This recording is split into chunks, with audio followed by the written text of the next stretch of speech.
Good morning guys. We're back at it again with another video.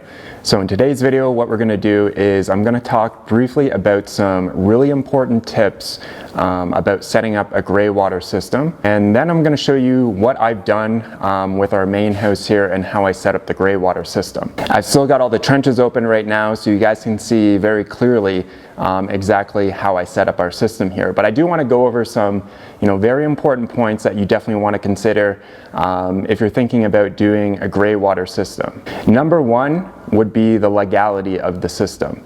Now, different states and different counties have different rules regarding gray water, so you're going to want to do some due diligence and either just do a Google search, or you can actually contact the county office. You'll probably want to talk to the planning office, ask them whether or not for a family residence that you can do a gray water system. So what constitutes a gray water system is reutilizing the gray water that is coming from your house. And so this is specifically the water that is coming from any bathroom sinks, the showers, any tubs that you have, the washing machine as well. Any sources of water like that can be directed and diverted out to basins that can water trees passively rather than using only irrigation to water that tree. Now, your toilet is 100% considered black water, so that will have to go to your septic system or the sewer system.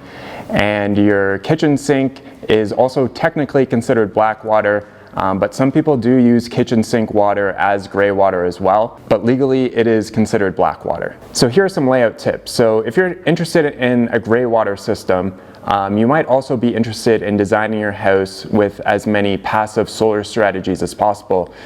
So that typically means on the design and the layout that the south face of the house is going to remain open, and there's not going to be, you might not want any shade on the south side. But typically with a passive solar design, you do want to shade the east side and the west side of the house. So if you can kind of divvy up the gray water system to send approximately half the water to the east side of your house and the other half to the west side of the house, then you can construct basins that are going to grow trees, and then also as they grow up, they're going to passively shade the east side and the west side of the house. So I've done that on the west side of our house here, which you're going to see in a few moments. And then on the east side, since we have the deck and the patio, and we have this awning over top of our upstairs deck, there's not really a good place to put a tree right there to passively shade the east side of the house. And you're typically not going to need a lot of shade on the north side of your house. You might get a little bit of sun during the summertime on the north side of your house if you've oriented your house east and west along the length. You may not really need any shade on the north side. Something else that is really important for the layout of your gray water system is when you're doing the actual plumbing. One thing that I've really learned with this house here, since it's a slab on grade, is that you want your gray water pipe as close to whatever your ground level would be. And that just gives you more flexibility the higher that you can have that drainage pipe in terms of how far away from your house that you can put gray water basins where you're going to be planting some trees. That's really important to take into account, especially when you're building the house and the foundation is going in. If you're building a house up on stilts, you don't really have to take into account the height because the house is raised up. And number one rule of plumbing is that shit flows downhill. So all you have to know is that you got to get your elevation of your drain pipe as high as possible. Now, another really important thing to consider is that the size of your house is irrelevant to how much gray water that you're actually going to be using. Gray water is based on the usage per person that is living inside of the house. So the gray water use, or the amount of gray water that you're going to generate between 2 people living in a house versus 4 is roughly going to be double. So one thing that I can tell you guys as an estimate for how much water that you're going to be using per month. When we were living up in the tiny house, I was tracking that, and we were using, for 2 of us, with no flush toilet, no dishwasher, we used around 800 to 1,000 gallons of water per month, and that included also some irrigation as well. Now in the main house here, I've also been tracking the usage actually through the Streamlabs monitor thing. It's like an automatic shut-off valve that detects leaks and stuff, but it also tracks your water usage. And so inside this house here, which includes just myself and Hannah living in here, showering daily, doing lots of laundry, using a dishwasher, we have flush toilets here. We use roughly between 1,500 to 2,000 gallons of water per month.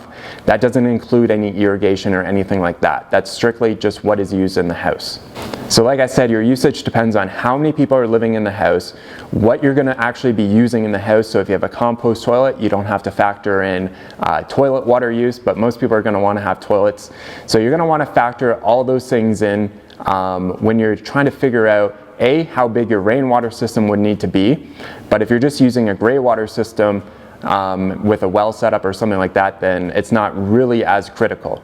One thing that I've learned after doing the gray water system for the tiny house is that you want to have at least 2 or 3 trees that are pretty water heavy per side of the house, or you probably want at least 4 to 6 trees total that can take a lot of water that you can use for your gray water system. So selecting the proper trees that are going to grow and produce food, or whatever types of trees that you want, it's really important to take into account that these trees are going to be getting a substantial amount of water. So they should be trees that are very hardy and resilient and can take a lot of water at once. And when you're thinking about the layout, we've already kind of gone over this, but you want to try to stack functions of what you're doing. So if we're reutilizing gray water, we can send that water out to water trees. Those trees are going to grow up. They're going to increase the property value because, you know, they look nice, they add attractability, they add shade, which on this house here, the west side is going to be shaded by 3 trees. So we're stacking functions here. As those trees grow up, they produce food as well. So then we're getting some food from it. It's also going to create a habitat for animals as well. So like birds and stuff can start getting in the mix. So start thinking about how you can stack the functions of these trees to work in your favor and to make your house more energy efficient. Another important thing with gray water is that you just can't use any type of soap. So specifically, say like in your washing machine, you want to use a gray water friendly soap. These are easy to find on Amazon, or just do a Google search. Just type in gray water friendly soap. I will leave a link down in the description box if you're interested in the stuff that we use. And then for dish soap and hand soap and for soap that you're going to be using in the shower, shampoo, conditioner, you just want to look for gray water friendly soaps. Dr. Bronner's is always a great option. It's perfectly safe to send out to gray water. And this is one tip that I've learned over the years of killing a few trees in our gray water system, is that you want to be able to direct the water to one tree for like a few days, and then be able to switch it to another tree for another few days, and then another tree for another few days, so that each tree is kind of getting an equal watering pattern. The important thing about that is, like, you don't want the trees to continually be getting water all the time, especially as it's growing up, because you might kill the tree just by oversaturating the roots. So as I show you guys in just a second with the tour, I've set up a number of 3-way valves, or they're also called jacuzzi valves. I just get them on Amazon. I'll leave a link to that as well if you want to check them out. And I just set up a series of these, 2 on each side, so that I can send the water to 3 different places. And one thing that I used in the past that didn't really work very well is kind of like a T or a diverter. So like our gray water pipe from our shower was just splitting evenly between 2 trees. 2 things: it was hard to actually get the amount of water going to each tree to be exactly equal, but it also just watered the trees continuously. And the problem with that is, like, the roots get oversaturated. They don't, the ground doesn't really have time to drain, and then you end up killing the tree. All right, guys, and before we get started with the tour here, I just wanted to let you know that I got the Handeeman merch shop up and running. We've got hoodies, we've got a couple different types of t-shirts, and then the classic Handeeman hat there as well. So if you want to check out the Handeeman merch, there's a link down in the description box, and also in the comment section if you want to support the channel. Got some great gear, cotton tees, as well as some more sport tech tees. A few of them are nicely embroidered, especially like this hoodie. I'd say the size of this hoodie runs a little small for me. I'm 6 foot, pretty lanky, long arms, and I typically wear a medium, but I think for the hoodie I'd probably just go with the large next time. And then I've also got some nice embroidered details on them as well. Thank you very much, guys, and let's get started with the tour. All right, guys, so we're on the east side of the house here. on this side of the gray water system, we've got this bathroom sink, we've got the washing machine, and then there's also another sink upstairs, a part of the wet bar, that also drains down through this side here. So I've got the water on in the sink here, and I'll show you guys where it goes now. All right, so that drain pipe comes out under the mechanical room here. So if you see this white pipe, that's not the actual drain pipe, that's just a sleeve that I put through the foundation footer. But the actual pipe itself is just right below here. And then it goes out here to our first basin. So I did a video on showing you guys how I did the basins here. So I'll leave a link to that as well if you want to check that out. But that water comes down this drain here and it hits our first three-way valve. And so what's nice with this is I can just send the water directly to here for 2 or 3 days, and it's going to fill into this basin, and we're going to plant a tree right here that's going to be able to take a lot of water. Now if I want to send this water down to another gray water basin, we've got a couple more over here, all I've got to do is just turn this three-way valve, and that's going to send the water down that way there. You're also going to notice I've got irrigation set up for these trees here. Since these trees are going to be on gray water, that presumes that somebody's going to be living here. So if there's not anybody living here, then that means that these trees are not going to be getting any water. So I've ran irrigation to each of the trees here, just so that we make sure that we can always make sure that they're going to be big, beautiful, and get lots of water. So we've got that drain pipe from that three-way valve. We've got it stepping down to the lower part of our kind of backyard area here. And then we've got a place for 2 more trees. So we can plant another tree here and another one here. And if I want to switch the water from this tree to the other one, then all we got to do is just turn that three-way valve, and then we've got full control over the water over 3 different basins here, or 3 different trees that we can grow. So we're on the west side of the house, and like I mentioned, the west side of the house with passive solar design is the side of the house that you definitely want to shade. This is the hot side, so as the hot afternoon summer sun goes over the house, this side is going to get a lot of extra heat. It's great that we have an ICF house because that's going to really mitigate as much of that as possible. But we can reutilize our gray water on this side of the house and use it to grow trees that are going to grow up and passively shade this side of the house, and also just even passively shade the AC unit. So the cooler that this thing stays, especially during the summertime, the more efficient that it's going to be. So I've got the shower water on right now. So it comes out this side of the house here. We've got another one of these three-way valves sending water into that basin there. So if we want to switch the water to any of these other basins here, all we've got to do is just throw around our three-way valve, and then it's going to send the water to the next basin here. So I haven't got any mulch in this basin yet, but especially when you're planting a tree like this, you definitely want to mulch this entire area.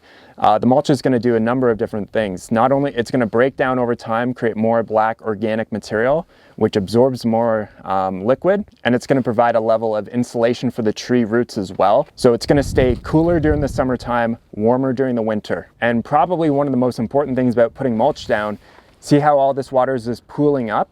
When you have mulch down, the water is going to be absorbed into the mulch and absorbed into the ground a lot better, and you're going to lose a lot less water to evaporation.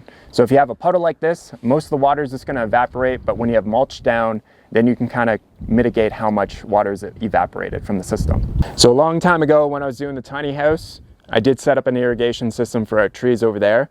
I didn't do it in a very intelligent way. So I've learned from my mistakes and some comments that people have left about how to do irrigation the proper way. So a long time ago, a couple of years ago, when I was running the water lines going into the main house here, I teed off our main line and also ran irrigation wire to these 2 different points on either side of the house so that I could easily set up the irrigation system whenever I wanted to. So like I said, we have to set up irrigation for stuff like this because some of these trees, they may require more water than the gray water system can provide, and if we're not living here, then we can also just water the trees whenever we want. And I'm going to be using the ratio controller, and I use that up by the tiny house, and the good thing about it is that you can control everything from Wi-Fi remotely from anywhere in the world. All right, so you would have seen this basin in the last video, which is the full 40,000 gallon rainwater tour of this property. So this is the overflow basin in front of the house. Now, I normally wouldn't plant a tree in front of the house on the south side here, and that's because during the wintertime you do actually want the sun to hit the house. One thing that I've realized and learned through doing a 2-story house is that we get actually too much sun and too much heat coming in through the house during the wintertime. So we're going to plant an ash tree here that's going to grow pretty big. It's going to get a lot of extra supplemental water from the overflow of the rainwater system. This isn't really part of the gray water system itself, but it's definitely something to keep in mind when you're designing a rainwater system and you're going to have extra overflow water. So it's going to come into here and grow a big beautiful tree that's going to passively shade the south side of the house. All right guys, so that's it for the gray water tour here. It's a very simple setup. It's not overly complicated, just requires some pre-planning and some thinking in advance. And that's really all that it comes down to. Gray water is so good because you can recycle water. And since we're on rainwater, we have a limited water budget per year. So the more water that we can recycle and stack different functions on top of it, then the better. And I think it's a really important part of creating a really energy efficient and resource efficient home to try to include a gray water system into your house. Awesome. Thanks so much for watching, guys. We'll catch you on the next video. Talk to you soon. Peace.